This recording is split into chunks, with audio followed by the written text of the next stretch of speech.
Glórias a Deus, aleluias.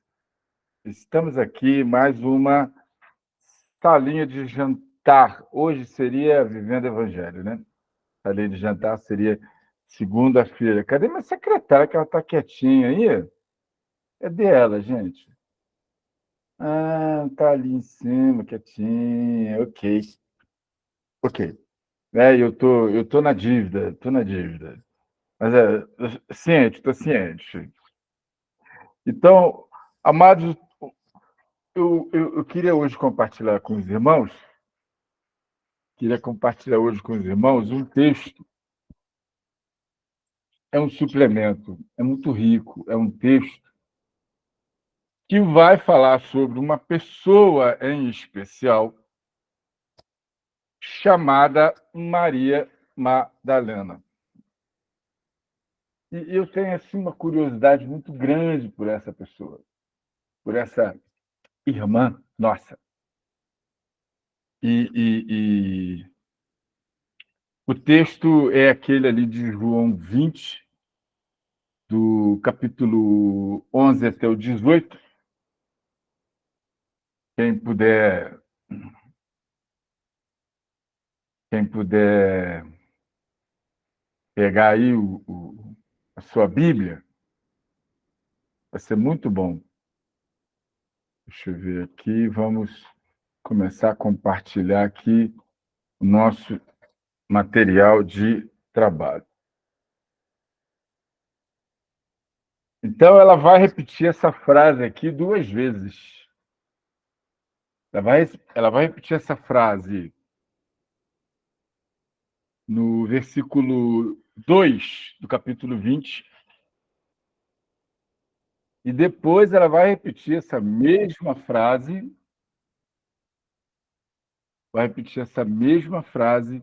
no versículo 13 do capítulo 20. Então, aqui, ela sendo arguída pelos anjos aqui. Mas eu quero começar do começo. E o contexto dessa passagem aqui,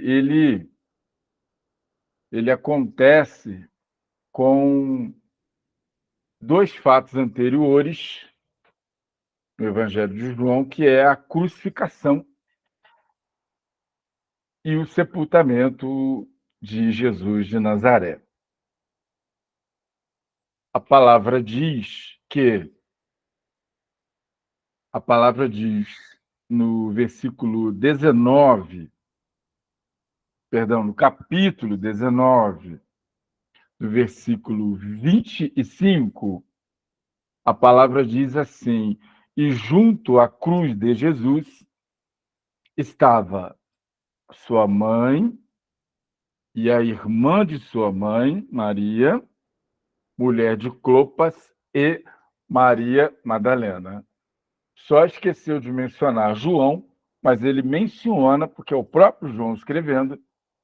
Então ele diz: ora, Jesus, vendo ali sua mãe e o discípulo a quem ele amava, estava presente, disse a sua mãe: mulher, eis aí teu filho, e depois disse: filho, eis aí a tua mãe.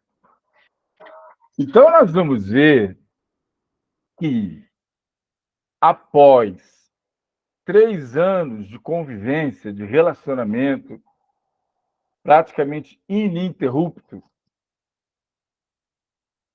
chega um momento que ninguém gostaria que chegasse, que foi o momento em que o Senhor ele é cruelmente, covardemente aprisionado, ele é amarrado, manietado e ele é levado preso.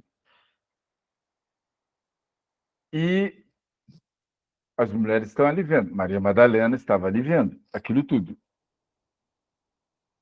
Depois vem a outra situação, já avançando a madrugada, no dia seguinte,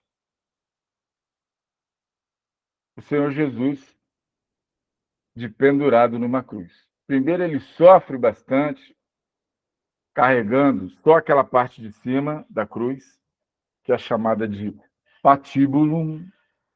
Deixa eu ver se eu consigo colocar aqui.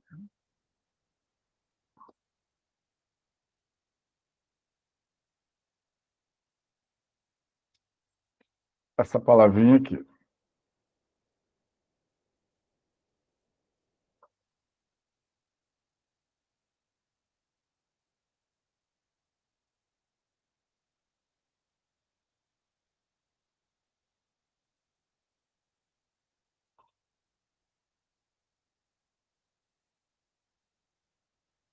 O patíbulo era a parte de cima que encaixava por cima de qualquer base que tivesse. Podia ser madeira, mas como naquela ocasião a madeira ali em Israel era muito escassa, então poderia ser qualquer coisa.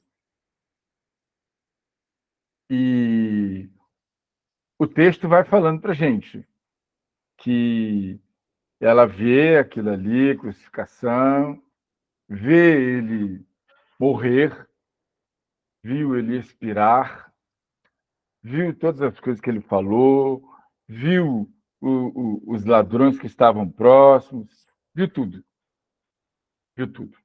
Viu a lança entrando no lado, viu tudo. Viu ele clamando ao pai em aramaico, viu tudo. E aí sai dali, vai cada um para o seu lado, para o seu canto. O que está acontecendo, afinal de contas?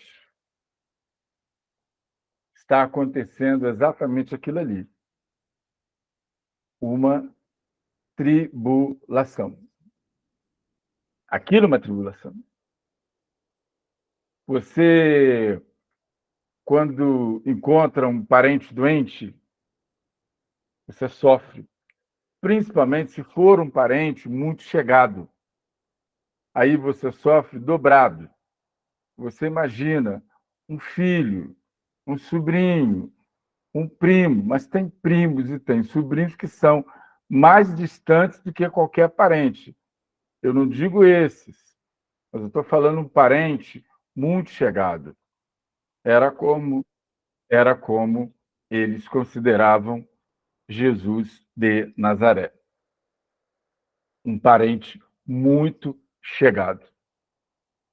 E aí a gente começa a ver, porque essa palavra aqui, tribulação, ela vem do grego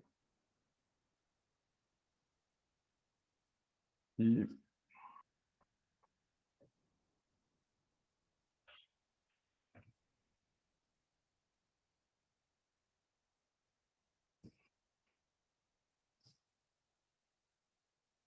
é um aperto. Clipsis é um aperto. Então a pessoa passa por aquele aperto, a pessoa é exprimida. A pessoa é exprimida, a pessoa é sufocada e vai por aí afora. Tudo partindo dessa palavra aqui, de aperto. É isso que a tribulação faz. Em nós, a tribulação tem esse efeito aqui, ó. Esse aqui. Porque a tribulação é dor. Então, toda vez que você estiver passando por um contexto de tribulação, de adversidade, certamente você estará, primeiro, desanimado. Segundo, com a sua autoestima baixa, o conceito que você tem de você, ele está totalmente abaixo do mínimo, abaixo. Terceiro, você perde o foco. Guardem isso aqui. pessoa que está passando por um contexto de tribulação, ela perde o foco. Perde o foco ao mesmo tempo em que reduz a sensibilidade espiritual. Ou seja, é um efeito colateral. Nós ficamos imediatistas. A gente quer tudo para ontem. Mas o básico aqui é isso. O básico é que a sua autoestima, ela fica depreciada, você perde o foco e você fica sem sensibilidade espiritual. Fica imediatista, tal, ok. E tem um outro efeito também que vem junto com a tribulação, que é isso aqui,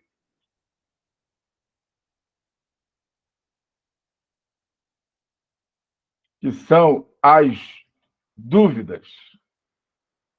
Você começa a se encher de dúvida. Dúvida. E esse texto que está aqui vai dizer que se você tiver que pedir alguma coisa a Deus, peça crendo.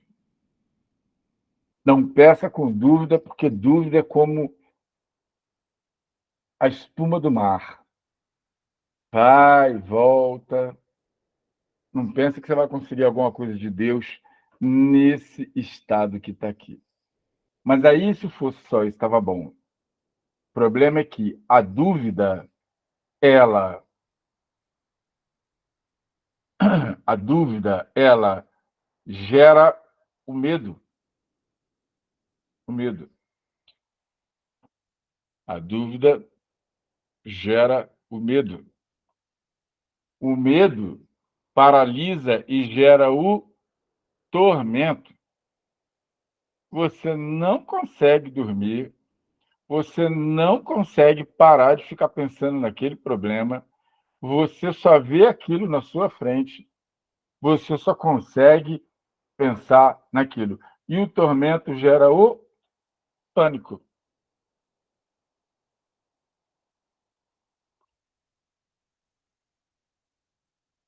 Então vejam quantas coisas que aquela mulher estava passando e que as pessoas, as mais das vezes, passam num contexto de tribulação. Numa situação de tribulação, você pode chamar aqui até de adversidade, está tudo certo. A Bíblia chama de tribulação. E quando você lê em Filipenses 4:6, o que o Senhor manda a gente fazer? Ele manda a gente fazer o quê? Não andeis ansiosos por coisa alguma. Porque aqui, além da dúvida, o próximo efeito que aparece aqui é ela mesma. É ela mesma. A ansiedade. E veja, você tem duas situações interessantes. A ansiedade é excesso de futuro. Então, você tem medo do futuro, você fica ansioso. Você fica ansioso. Então, você tem aqui a dúvida. A dúvida é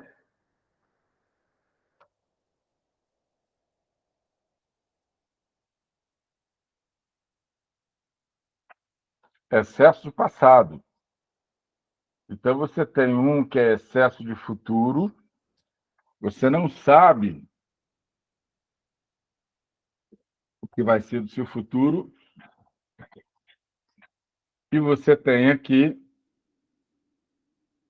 a dúvida, o medo, porque a dúvida ela gera medo, pânico e tormento.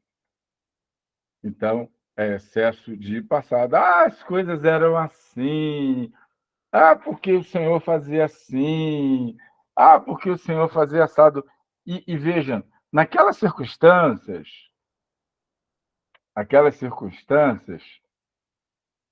Maria Madalena, ela certamente vivenciou isso tudo aqui. Agora vamos dar uma olhadinha aqui se o nome dela pode nos transmitir alguma informação. Maria, como é que é isso que está aqui em hebraico?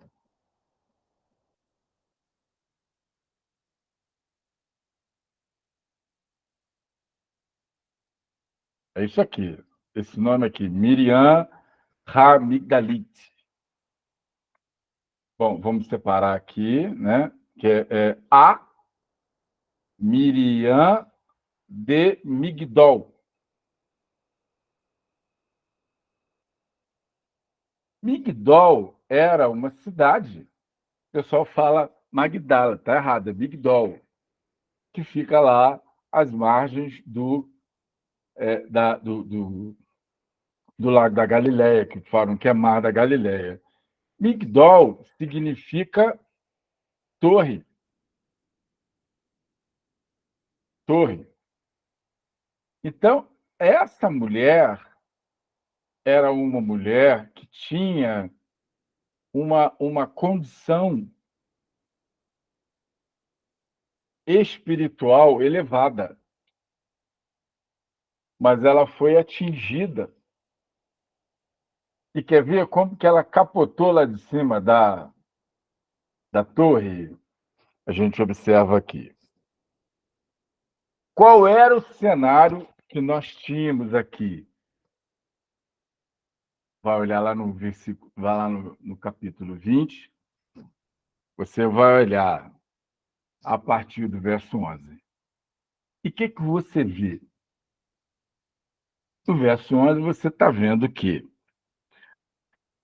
bom, um grupinho chegou lá, olha, o Senhor ressuscitou. Não é possível, é mesmo, é? Foi. Correu Pedro, correu João, as outras duas já estavam lá, conforme o Evangelho de Marcos nos relata. Chegou lá, viram só o lenço no chão. Viram os lençóis, que seria aquela túnica aberta, que enrolaram o corpo dele, e viram o lenço da cabeça, que muitos chamam de sudário, rassudar.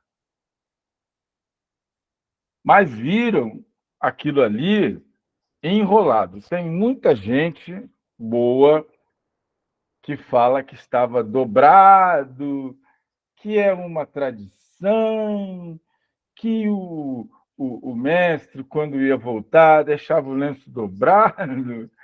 Olha, pessoal. Olha.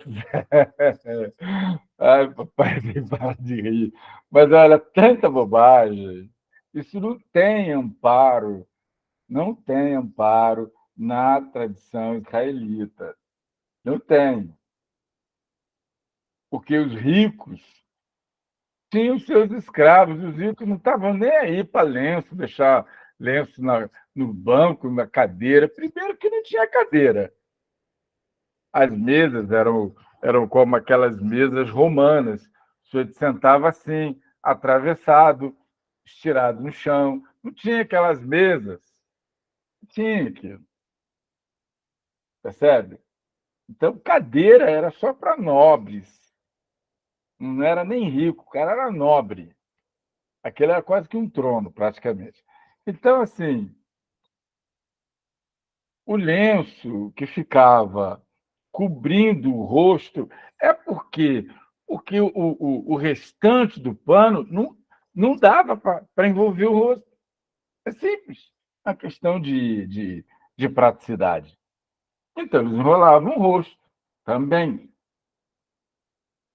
E eles chegaram, por exemplo, Pedro, que era mais ousado, entrou no entrou no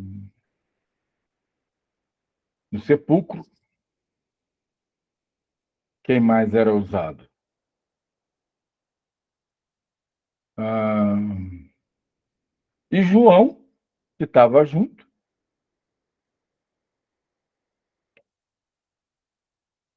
João, que estava junto,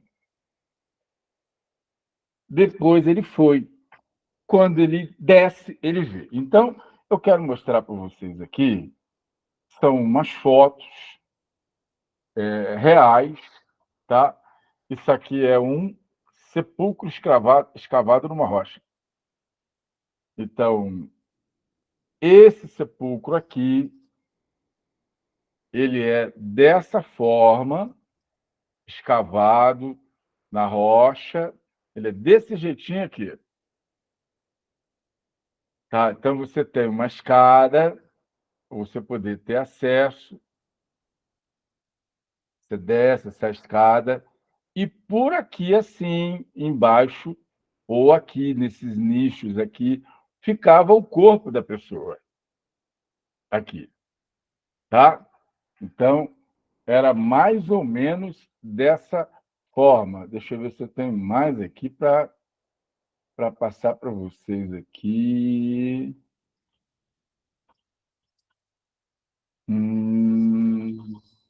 Me busca aqui, pera lá.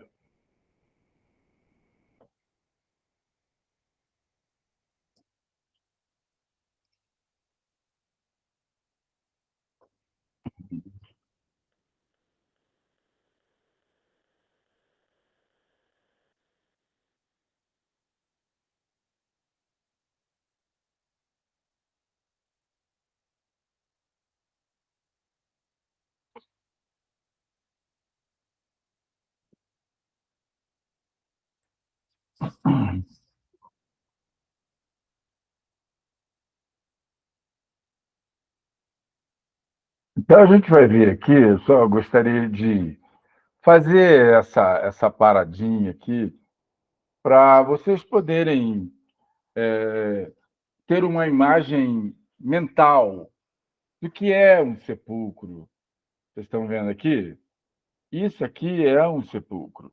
Então, você tem aqui, parece que quebraram aqui, mas tem outro nicho por aqui também. Então, vocês têm aqui a descida. Imagina que Lázaro, vem para fora. Estavam lá fora. Jesus estava lá fora. Ele estava com os dois pés enfaixados e as mãos para frente. Ele sobe isso aqui, com os dois pés. Percebem aqui como que é a coisa? Então, a gente vai vendo aqui, deixa eu ver, por exemplo, aqui. Isso aqui é uma representação de um corpo. Opa, peraí.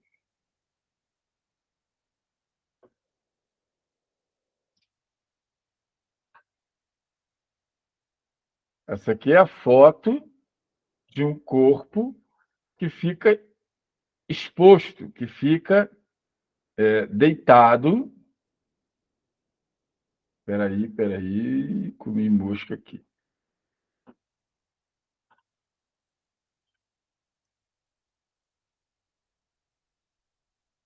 Então, essa aqui é a foto de um corpo que fica deitado. Só que naquela época você tanto podia ter essa espécie de banquinho aqui, como você também poderia ter um nicho. Né? Tinha os nichos. Mas era mais ou menos desse jeito que está aqui. Mais ou menos. Deixa eu ver outra aqui também. Ah, tá. Esse aqui está mais clarinho.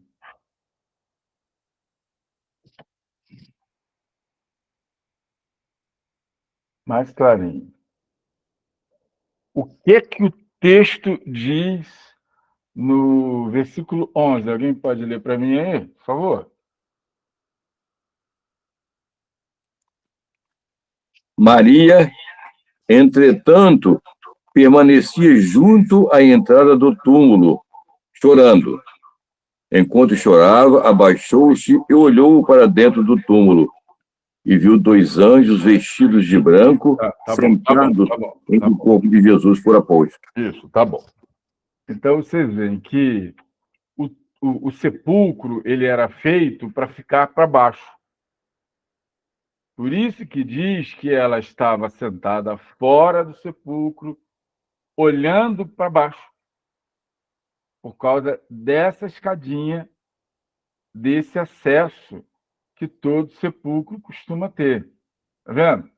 Ó, aqui do lado você tem um nicho, aqui você tem outro nicho, aqui deveria ter outro. Quebraram, mas aqui é uma descidazinha, tá? Então, você tem todas essas particularidades aqui. Deixa eu ver se eu encontro. Encontro, sim.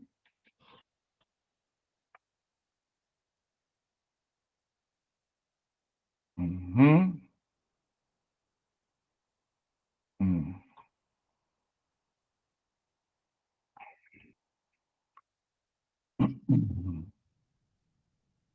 Então, aqui vocês podem ver melhor esse mesmo sítio arqueológico, onde você tem aqui, ó, aqui é o lado de fora, tá vendo? Aí a pessoa vem, desce por aqui, vem aqui, tem aqui vários nichos aqui. Sepulcro poderia ter vários nichos, não era um só, poderia ter vários. Então, agora vocês estão entendendo? E Maria estava chorando fora, fora, junto ao sepulcro. Sepulcro aqui, ela está fora, mas está em cima ainda. Ela não desceu. Quem desceu foi Pedro, depois João. Esses desceram. Ela não, ela ficou ali. Então, esse é um detalhe que eu gostaria de. E depois tem um outro detalhe aqui que eu vou mostrar a vocês também, para explicar uma outra situação também. Então, a Maria estava fora. E o que é que eu estava falando relativamente a Maria de Magdala, de Migdol? Eu estava falando qual era o estado dela. O estado dela era de quem está vivendo uma tribulação. Ela está vivendo uma tribulação. Ó, isso tudo aqui: ansiedade, dúvida, né? Então está aqui. Ó, ela estava vivendo uma tribulação pela perda de um parente chegado, querido. E a tribulação causa isso aqui, ó. Aperto, exprimido, sufocado, dor. E aí eu disse que a tribulação ela traz aí uns convidados juntos. Ela traz as dúvidas, ela traz o medo, ela traz o pânico, o tormento, ela traz a ansiedade também.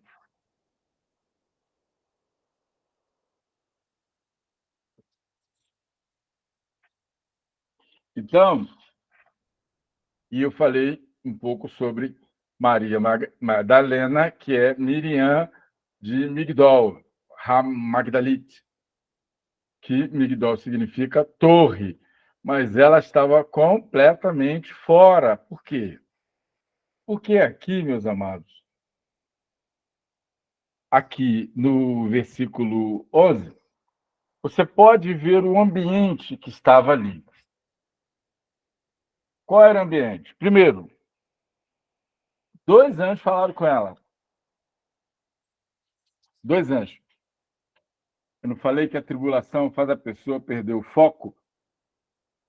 Eu não disse que a tribulação faz a pessoa perder a sensibilidade espiritual? Exatamente isso que estava acontecendo com Maria Madalena. Por quê? Por causa daquele contexto que ela vivenciou. Crucificação, depois sepultamento. Quando ela chega para buscar uma forma de recordação, de lembrança, de honrar o falecido, o seu querido, o seu ente querido, cadê o corpo? Sumiu. Aí foi mais um choque, foi mais uma pancada que ela levou. Então, você vê qual era o ambiente. 2 anjos falando com ela, viu 2 anjos vestidos de branco, um à cabeceira, o outro aos pés. E eles lhe perguntaram: mulher, por que choras? E ela lhes disse: porque levaram o meu senhor, e eu não sei onde o puseram. Ela está falando normalmente. Percebeu, Fabiane? Se aparecer 2 anjos para você agora, você vai ter esse papo todo com eles assim, como se fosse um,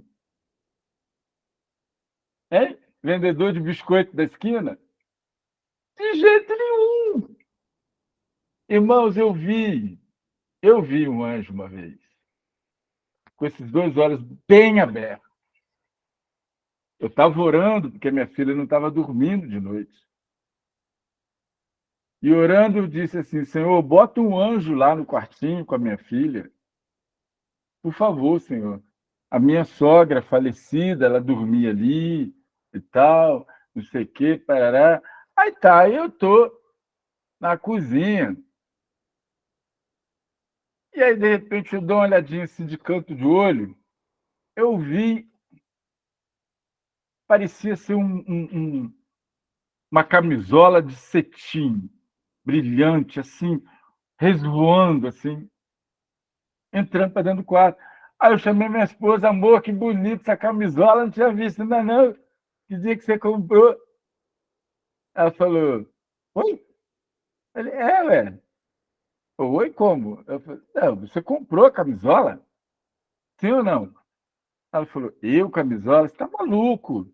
Mas você não está no quarto da Paola? Não, eu estou no banheiro. As minhas pernas começaram a tremer. De boa.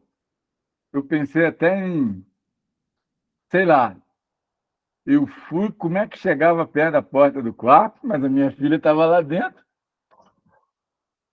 E eu fui clamando, clamando. Quando eu cheguei na porta do quarto da minha filha, só deu tempo de ver aquela luzinha se apagando no canto do berço dela. Olha, eu vou falar uma coisa para vocês, tá?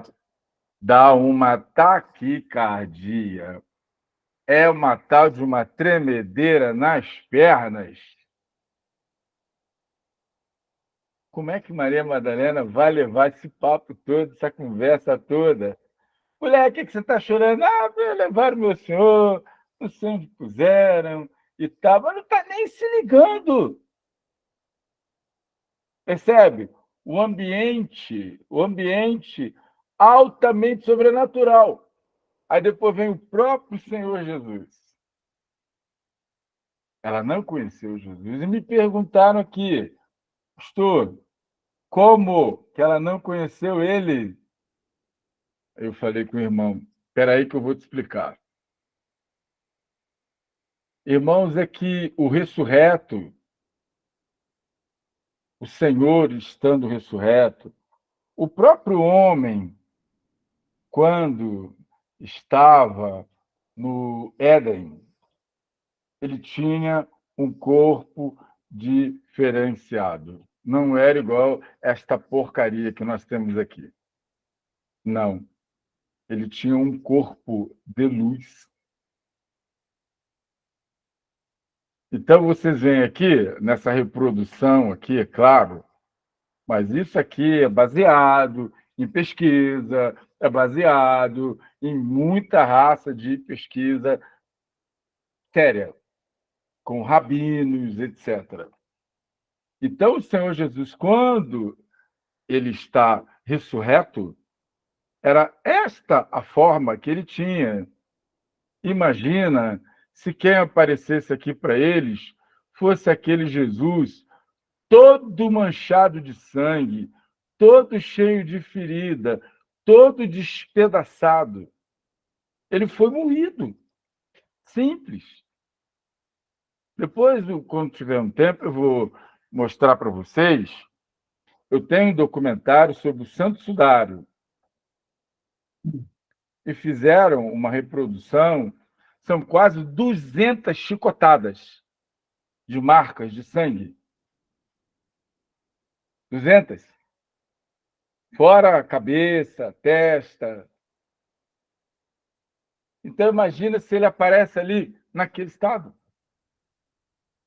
Então, ele aparece em forma de corpo glorificado. Nem tanto, porque se fosse muito, todo mundo ia cair.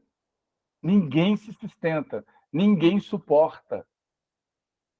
Por isso que quando eu vi o que eu vi, as minhas pernas tremeram, o meu coração disparou do nada.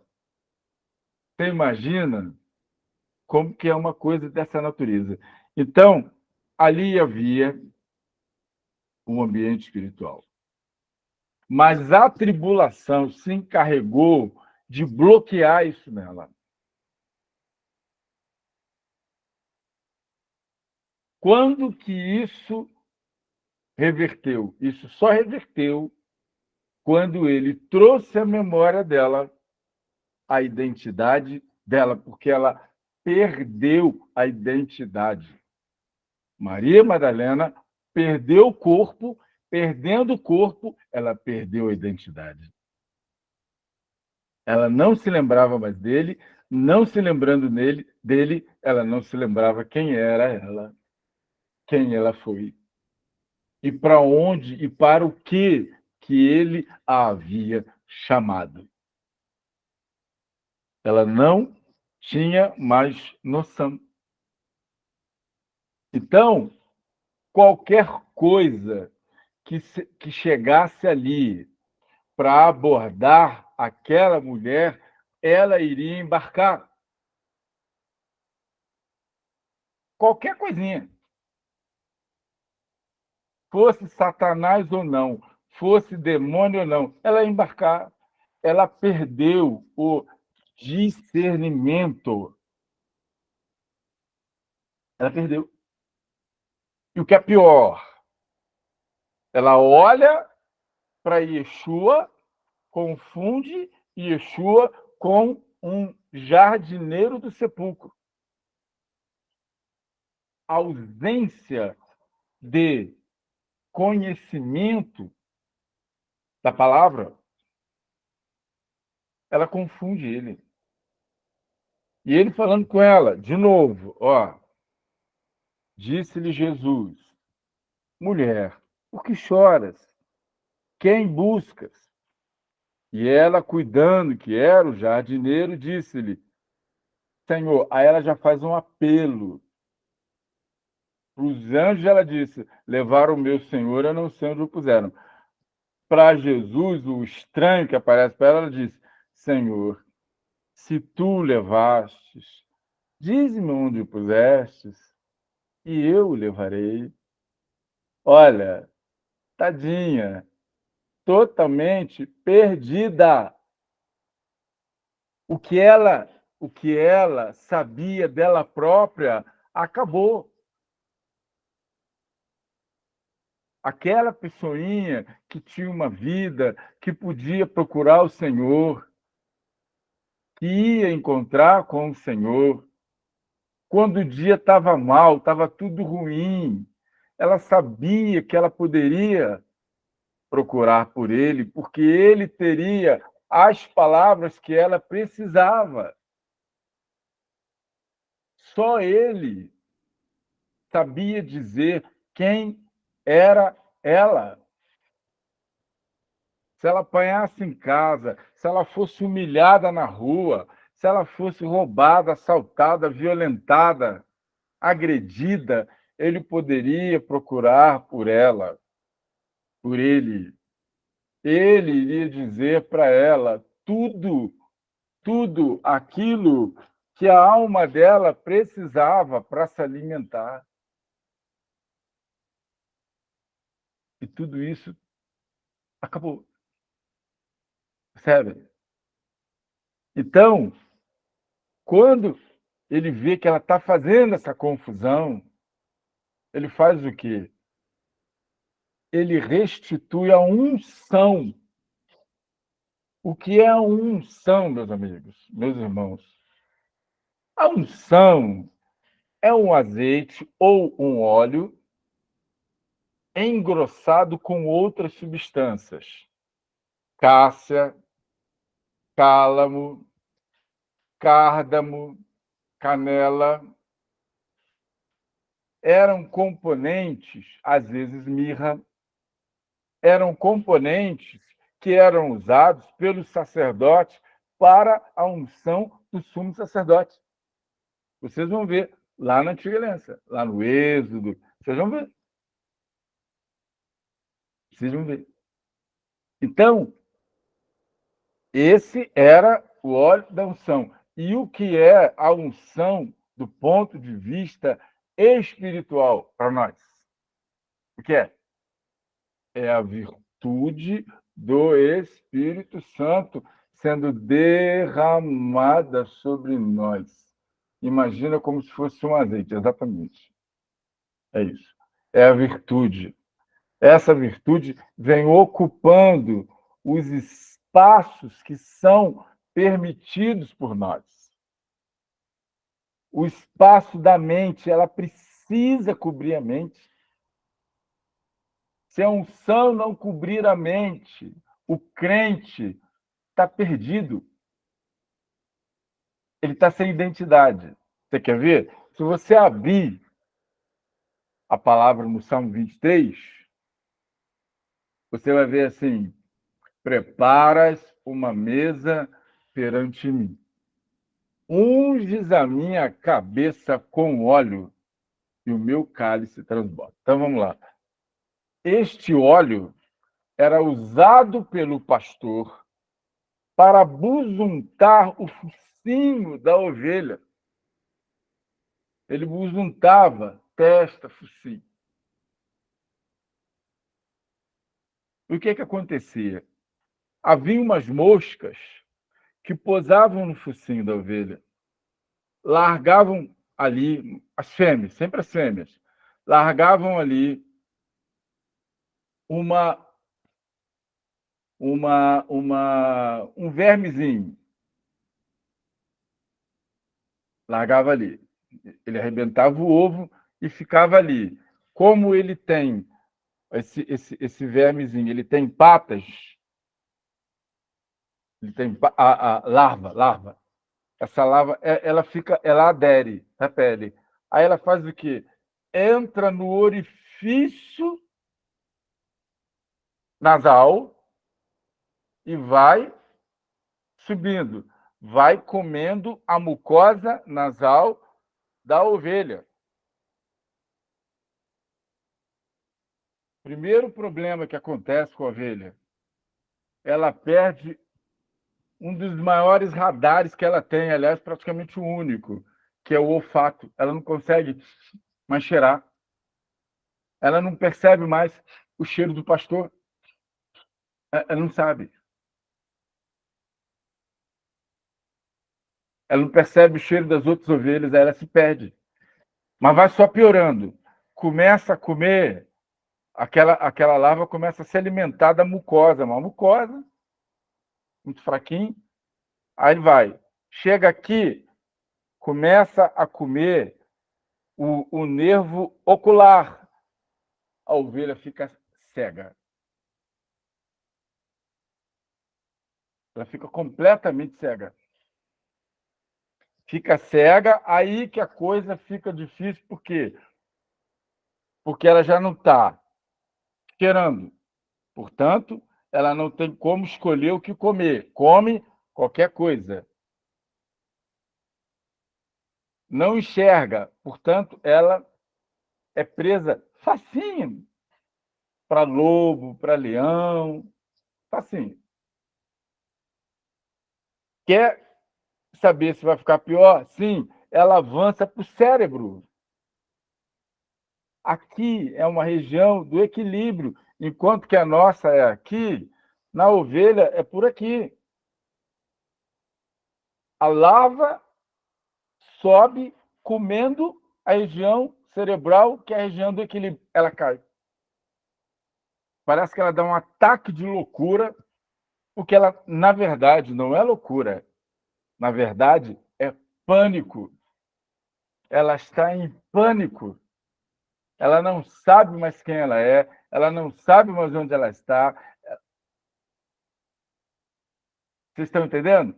Preparas uma mesa. Então, a unção precisa vir primeiro sobre a nossa cabeça. Aqui é o lugar privilegiado da criação. É o intelecto do homem que diferencia ele dos animais, que diferencia ele das feras, das bestas. É aqui.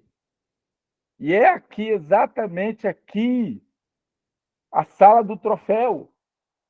Aqui tu ganha uma batalha, minha irmã, mas aqui tu também perde ela sem antes de começar. Aqui você já tem a estratégia prontinha, mas aqui a derrota também fica pronta. Então, o Senhor vai, como bom pastor, ele vai fazer tudo isso, essa operação espiritual naquela mulher. E vai fazer igualzinho o pastor fazia com as ovelhas. Ele vai pegar o azeite todo recheado, e vai derramar sobre a cabeça.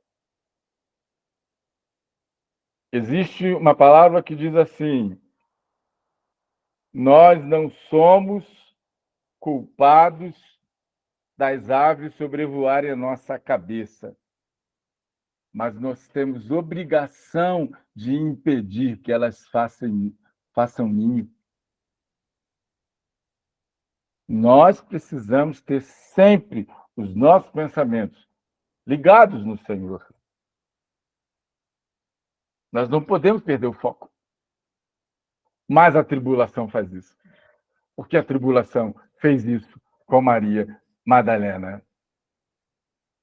Miriam de Migdol. A mulher do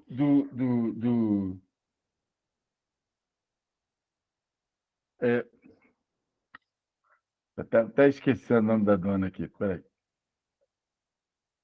A mulher da torre,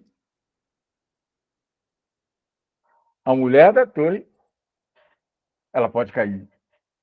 E tem uma palavra que diz assim: torre forte é o nosso Deus, para ela correrá o justo no dia da sua tribulação. Então não é em nós que nós temos que nos abrigar. Não é na nossa autoconfiança, não é na nossa capacidade, mas é naquilo que nós podemos receber da parte do Senhor. Então o Senhor Jesus vem e restabelece a aliança com ela. Ela estava perdida. Ela não sabia mais quem era ela. Para ela, acabou. E ali ela corria um grande risco, porque, como ela foi liberta de demônios, se ela não encontra urgentemente com Jesus, os outros demônios que tinham saído iam trazer mais 7. Está escrito, a palavra. Então ela precisava urgentemente. Por isso que ela reclama: levaram o meu Senhor e eu não sei onde puseram.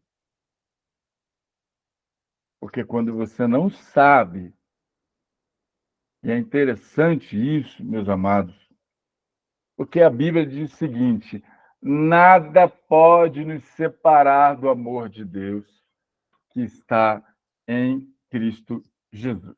Nada. Acho que aqui tem a impressão que aqui em Romanos, né? Deixa eu ver se eu encontro aí. Se alguém encontrar, depois me ajuda. Nem a altura, nem a fome, nem nada disso pode nos separar do amor de Deus que está em Cristo Jesus.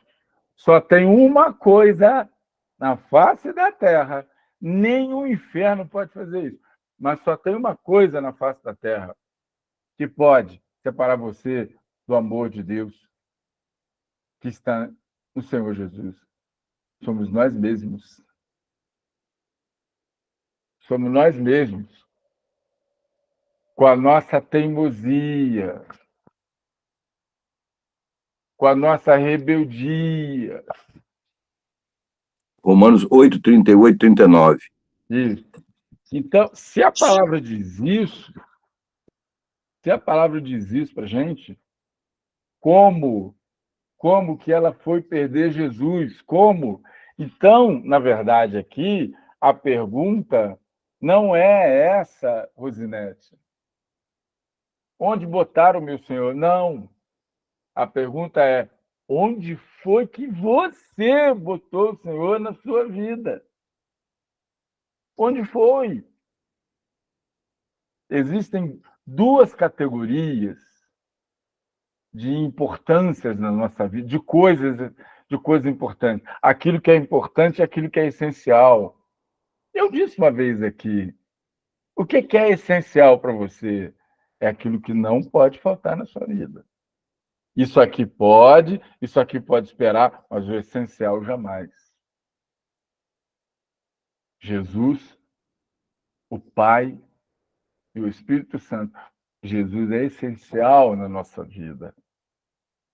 Então, se a pessoa estiver dando cabeçada por aí, se a pessoa estiver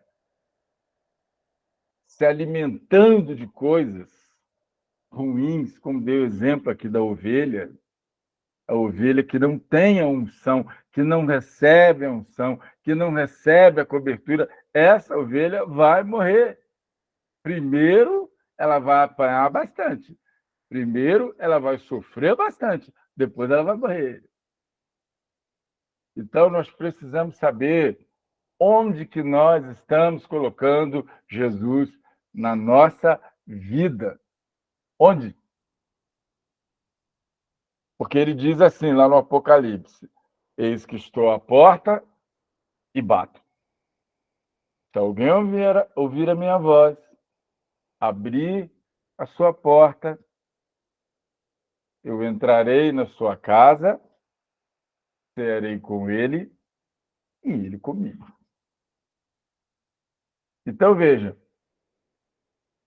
o Senhor saiu resgatando todos aqueles que eram relevantes para a obra dele. Começa com Maria de Magdala, vai para os discípulos, depois vai para aqueles lá de Emaús. Os de Emaús, então, dá até pena. Dá até pena. O Senhor teve que ensinar para eles de novo, de Moisés até ele. Aí chegou pertinho de casa, tá, tá aqui a casa aqui, entra aqui, vamos lá, entra com a gente. Ok. Então, vamos entrar. Tá, chegou lá, abriu a casa, colocou o pão na mesa, ele vai partir o pão. Até ali ninguém estava conhecendo, ninguém estava reconhecendo, mas quando ele parte o pão, ele diz: ué, mas é ele? Por causa da comunhão. Fala, Xará. Fala, Xará. Você levantou a mão aí, diga.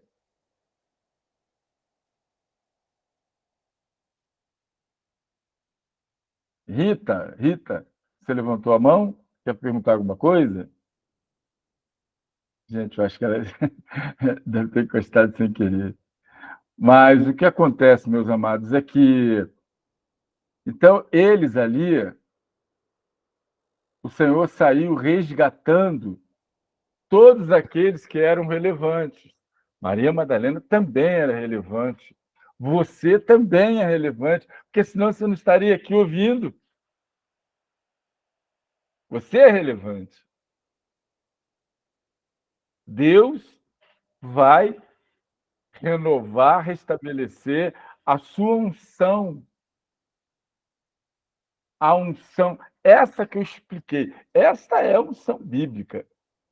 Eu falei da unção histórica e falei da unção espiritual. É a virtude do Espírito Santo para a gente poder testemunhar. E aí é que vem. Se você não percebe o ambiente espiritual, eu falei aqui, tinha 2 anos falando com ela não se ligou. Jesus vai falar com ela, praticamente faz as mesmas perguntas, ela confunde ele. Pior do que não saber quem é confundir. Se você está confundindo Jesus com outras coisas, olha, é urgente. A situação está complicando. Se não encontrar Jesus urgente, vai morrer. Primeiro vai sofrer bastante, depois vai morrer. Então é necessário você se posicionar, porque Jesus chamou ela pelo nome. Olha, que coisa mais linda. Não, não é lindo, não. Ele restituiu a identidade dela. Maria! Aí ela, Rabone, que é Rabane.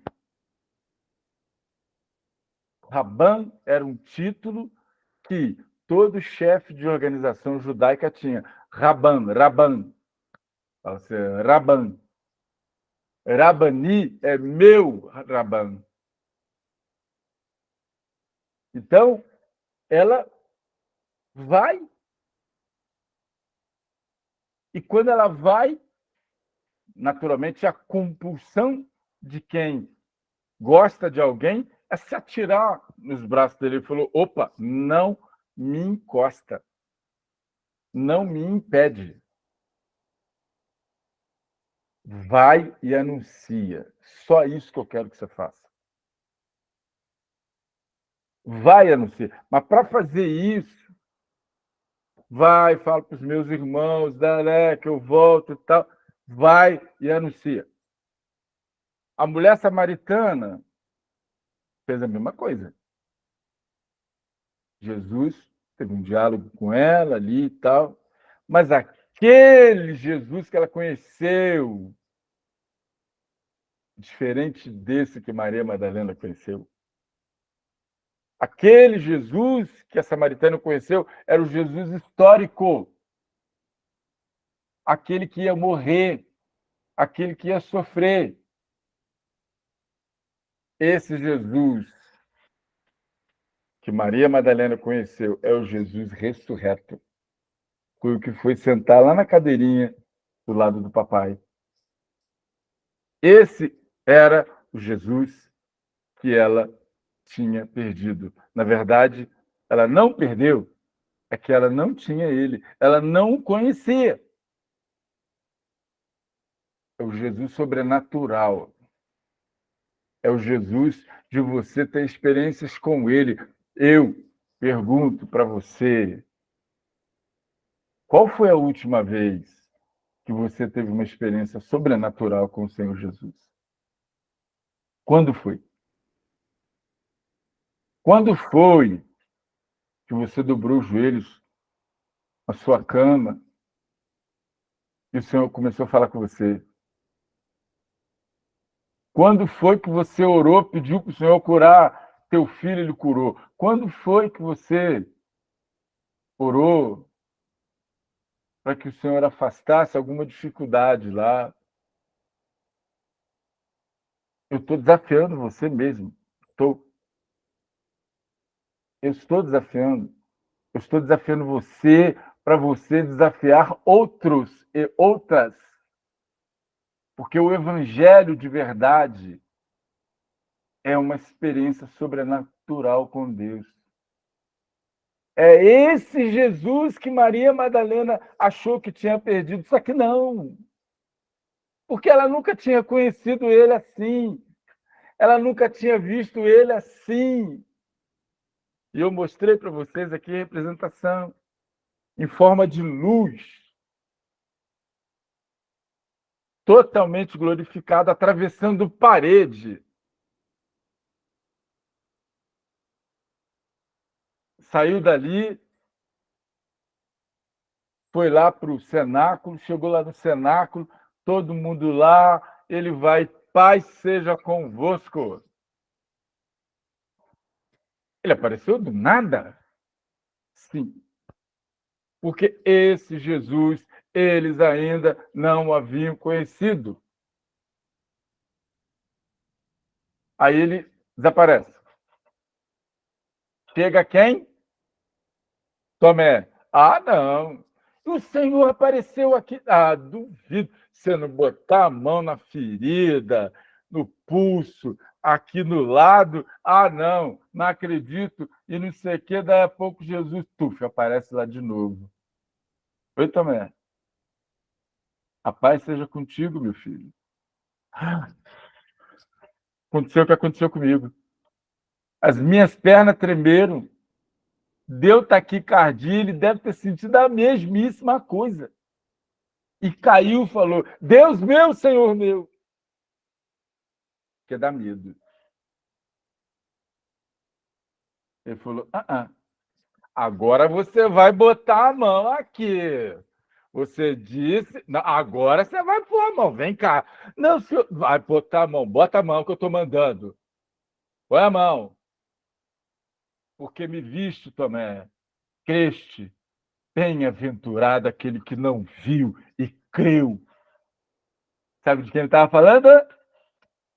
De você mesmo, de você, Daniel, de você, Xará, de você, Rogério, de você, Anne, de você, Isaac, de você, Roberto, de você, tia Luísa, Luzia, de você, Diego. Ele estava falando de nós. Nós somos bem-aventurados, porque nós conhecemos esse Jesus que eles não tiveram oportunidade de conviver. Nós temos tudo para conviver com ele. Tudo. Então, a experiência dessa mulher é extremamente importante para o nosso aprendizado. Porque ela simplesmente foi a primeira pessoa, de fato, que teve uma experiência com o Jesus sobrenatural, com o Jesus ressurreto. Foi ela. Não foi a samaritana, até foi, mas aquele Jesus que ela conheceu, vou falar de novo, morreu. Esse Jesus que Maria Madalena conheceu, não morreu. Pelo contrário, é o que está com a gente. Louvado seja o Senhor. Baruch Hashem, por isso. Então vejam como a experiência dessa mulher é rica. Ela foi, anunciou, o Senhor aparece para eles, e depois dali tudo vai acontecendo sobrenaturalmente. Tudo. Mas eu digo para você uma coisa aqui, tá? Não abra mão, não abra mão de ter uma experiência sobrenatural com o seu Senhor. Não tem nada, não tem nada que supera isso. Não tem nada. Eu como nós estamos aqui em número de quantos aqui? Deixa eu ver. 1, 2, 3, 4, 5, 6, 7, 8, 9, 10. Ok. Eu tive uma situação muito complicada na minha vida. Muitíssimo. Vocês não têm ideia. Qualquer dia eu conto. Mas quando eu cheguei em casa, o meu filho estava dando um monte de alteração na escola. O pai tem que ficar um pouco fora de casa, né? Muito bem. Aí me chamaram na escola e falaram assim: o doutor, é o seguinte, o seu menino, infelizmente, não vai passar. E nós tínhamos mais ou menos que um projeto para vir para Juiz de Fora, para eles fazerem uma prova aqui e tal, e não ia poder fazer. Falei, mas não dá para dar uma ajuda? Não dá. São 6 matérias, principalmente todas as matérias de exatas, matemática, física, química. Muito difícil. Assim, a gente já te recomendar você matricular ele de uma vez e tal. Eu não sei, né? Eu vou ver direitinho, eu vou ver. E esse eu vou ver, eu chamei meu filho. Chamei o meu lourinho, meu louro. Puxou mamãe, graças a Deus. Aí eu falei assim, filho, você crê que o Senhor pode mudar a sua situação, filho? Eu creio, papai. Mesmo, filho? Sim. Então tá bom. Então nós vamos orar. Ele, em momento algum, abriu a boca para falar comigo. Papai, não adianta mais, é matemática, física, química, geografia, é tico-tico no fubá. Ele não falou. Ele não falou isso. Todo dia de manhã eu levantava, não, antes de dormir, eu ia para a beiradinha da cama dele e a gente orava, Senhor, faz tua vontade, faz tua vontade, Senhor, faz tua vontade. Aí, um belo dia, chegou o dia da prova, chamaram ele lá na escola, eu fui com ele. Chegou lá e falou: Olha, seu Cravo, a gente vai dar a prova para ele. Nós não fazemos isso, na verdade, mas a gente precisa dar a prova para a gente poder reprovar. Então, nós temos que reprovar. E ele vai ser reprovado aqui, tudo. O senhor já está ciente, sim, claro. Ok. Aí eu falei: Você me permite ir ali no canto um instantinho? Aí ele falou: Sim, vamos lá para o canto, filho, vamos joelhar aqui nós dois. Senhor, agora, tá? Se o senhor tiver que fazer alguma coisa, faz agora. Amém? Então tá bom. Foi para lá, ele fez as provas, ficou lá umas 3 horas lá fazendo prova e tal. Voltou, foi embora para casa. E aí, filho? Ah, pai. Tá bom, filho, tá bom. Aí passou. Aí, quando foi no dia seguinte, me ligaram lá da escola. Mário, me chamaram lá da escola. Aí falaram assim para mim: Eu não sei o que foi que o senhor fez.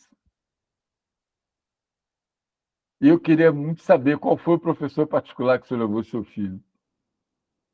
Eu falei: Mas como? Como? Seu filho passou em todas as provas. Nas 6. Eu falei: Sério? Sério? Ah, vocês deram uma empurradinha aí, gente. Me ajuda aí. Pô, tem gente velha aqui que me conhece aí. Hein? O senhor está pensando. A gente não está de brincadeira. É uma coisa muito séria. Seu filho ficou reprovado em 6 matérias. Eu falei: Tá, mas e daí? O seu filho tirou 9,5, moço. Impossível tirar 9,5 em 6 matérias. Aí eu fiz assim, eu comigo, esse cara tá falando sério. Eu falei: Você tá falando sério, né? Ele falou: Tô falando sério, sim, senhor. Agora que você percebeu, ó, eu nem quero saber, eu vou entregar lá para o conselho de professores. Entregou lá as provas, o menino foi aprovado, Mário.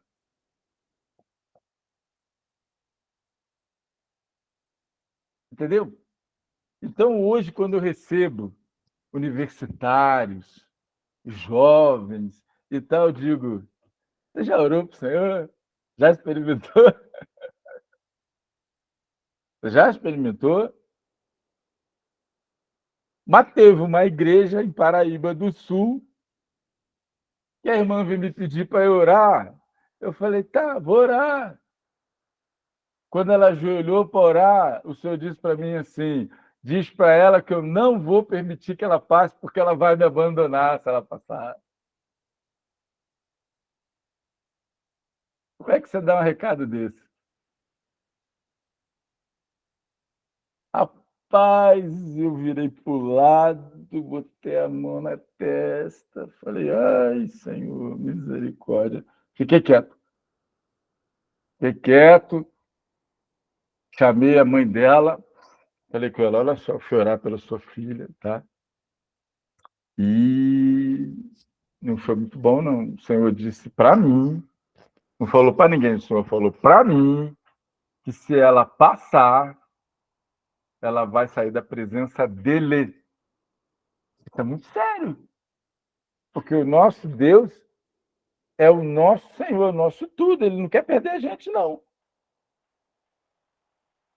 Passou. Quando ela vai levar a menina para matricular na rural, me acontece um estupro dentro da rural, sequestrar a garota, matar a garota. Na rural. Você imagina se ela vai fazer matrícula com antecedência, como eles estavam pedindo e sempre fazem. Então eu digo para vocês, meus amados, não abram mão de ter uma experiência sobrenatural com Deus. E se tiver, corre para o pastor e conta, porque é disso que nós vivemos. Nós vivemos é disso. Nós somos a igreja do sobrenatural.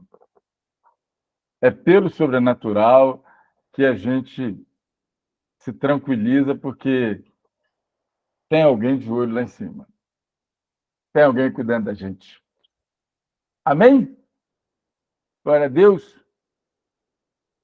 Tranquilo, glória a Jesus. Amém aí, Daniel? Amém?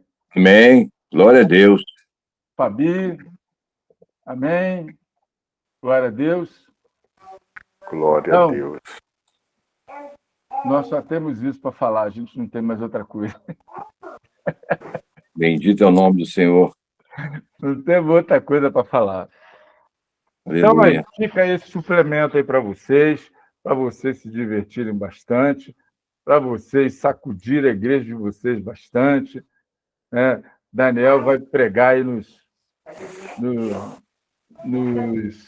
pequenos grupos, né? É muito maravilhoso o nosso Deus, eu glorifico ao Senhor. Maravilha.